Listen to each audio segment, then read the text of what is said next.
नमस्कार, आप देख रहे हैं ईटीवी न्यूज और मैं हूं आपके साथ कंचन। रामपुरा तहसील के आदिवासी गांव बिलवास के समस्त ग्राम वासियों ने ग्राम सभा की बैठक का आयोजन कर बैठक में सर्वसहमति से यह निर्णय लिया कि आज़ादी के 75 सालों में हमारे गांव में स्कूल, बिजली, सड़क के अतिरिक्त कोई विशेष विकास कार्य नहीं हुए हैं। गांव को एक तरफ से हाशिए पर धकेल दिया गया है। पिछले वर्ष अक्टूबर माह में ग्राम पंचायत भदाना में सरकारी स्कूल मूल्य की दुकान नंबर 2 स्वीकृति हुई थी, जिसको ग्रामीण जनों ने अपने गांव में संचालित करने को लेकर मांग रखी थी। इसके संबंध में प्रशासनिक अधिकारियों ने भी गांव बिलवास में ही सरकारी उचित मूल्य की दुकान संचालित करने का आश्वासन देकर सहमति पत्र पर ग्रामीण जनों के हस्ताक्षर करवाए थे, लेकिन अभी तक न किसी तरह दुकान गोदाम का निर्माण हुआ है और न ही संचालन। राशन लेने के लिए 6 किलोमीटर जाना और 6 किलोमीटर आना जाना पड़ता है। 5 किलो राशन लेने के लिए पूरा दिन का समय देना पड़ता है।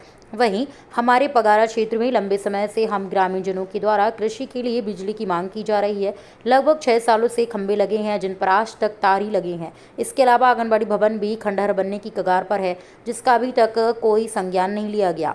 पगारा क्षेत्र में सुदूर सड़क योजना की कोई सुनवाई नहीं की गई। इसके अतिरिक्त स्कूल बाउंड्री की मांग की गई है और भी कई ऐसे मुद्दे हैं जिनकी कोई सुनवाई नहीं हुई है। इससे नाराज होकर ग्रामवासियों ने बैठक कर सामूहिक रूप से निर्णय लिया कि आने वाले विधानसभा चुनाव में जब तक हमारी मांगे पूरी नहीं होंगी तब तक मतदान नहीं करेंगे। हमारे गांव में एक भी रुपये का विकास नहीं हुआ है और यहाँ पे गोदाम राशन की दुकान लगना था, वो बदाना में लग चुकी है, जबकि यहाँ लगनी थी वो अभी तक भी नहीं लगी।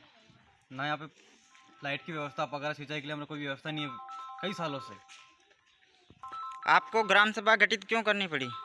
देखिए, इसलिए करना पड़ रही है कि पहले जब आचार संहिता नहीं लगी थी, उससे पहले नेता लोगों ने हमारी कोई नहीं सुनी। हमारी कितनी ही मांगे थी, हमारे पास सब एविडेंस है, हमने जो भी उनको दिए वापस प्राप्तियां हमारे पास पड़ी है। हमारा कोई भी ऐसा काम नहीं है जो पूरा किया हो।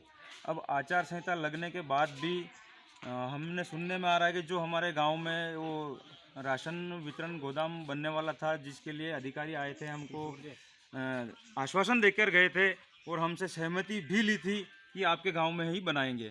लेकिन हमें सूचना मिली है कि वो उधर बना रहे हैं, उधर संचालित कर रहे हैं। हमारा यहाँ से 6 किलोमीटर जाना और 6 किलोमीटर आना, 12 किलोमीटर दूरी पड़ती है। तो क्या हम जीवन भर वहीं जा के राशन लेकर आएंगे? 5 किलो राशन के लिए हमें पूरा दिन खराब करना पड़ता है। तो ये कोई हमारे ऊपर अभिशाप तो नहीं कि हम जीवन भर वहाँ जाके लाएंगे? हमारा भी हक बनता है, हम भी नागरिक हैं इस देश के, हमारी यहाँ आबादी भी है और आश्वासन भी दिया गया था कि हम आपके यहीं पे बनाएंगे, लेकिन अभी उधर बनाया जा रहा है। इसके अलावा हमने कई सारी मांगे कर रखी है। आप देख सकते हैं इधर, ये दिखाइए, ये आंगनवाड़ी भवन खंडर हुआ पड़ा है, स्कूल के अतिरिक्त भवन में संचालित होती है, इसकी भी बारिश में छत टपकती है, इसका भी कोई संज्ञान नहीं लिया जा रहा है। हमारे पगारा क्षेत्र में लंबे समय से हम बिजली की मांग कर रहे हैं, उस बिजली का भी कोई अभी तक निराकरण नहीं हो रहा है। जैसे ही हम कोई कार्यवाही करते हैं, केवल आश्वासन दिया जाता है और आश्वासन के अलावा कोई ज़मीनी स्तर पर कैसा ही काम नहीं हो रहा है। तो ऐसे बहुत सारे मुद्दे हैं जिनको लेकर हमने तय किया है कि हम आज से हमारे